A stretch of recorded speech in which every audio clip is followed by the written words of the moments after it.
大家好啊！今日想同大家分享下我去新香園試呢個馳名嘅蛋餃子。新香園係位於深水埗汝州街，由深水埗地鐵站 A2 出口行2分鐘到就到新香園嘅啦。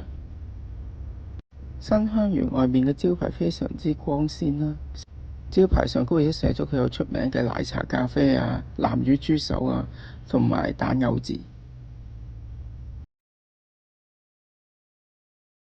茶餐廳裏邊嘅裝修一樣好光鮮，牆上粘咗好多 poster， 有關於佢嘅歷史啦、食物啦。咁佢有講到佢嘅歷史就係源於喺桂林街裏邊嘅排檔，原本叫做南香園。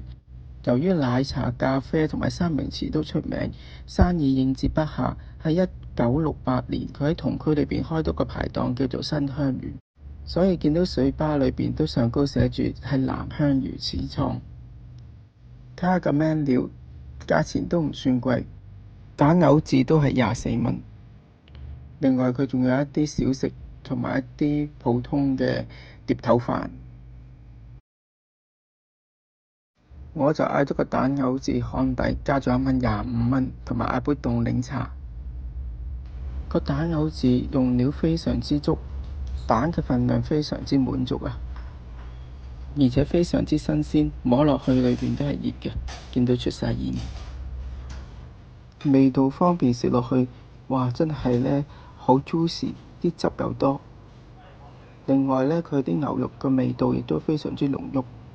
難怪我喺 YouTube 嗰度都見到好多街坊話蛋餃子非常之值得推介，果然不錯。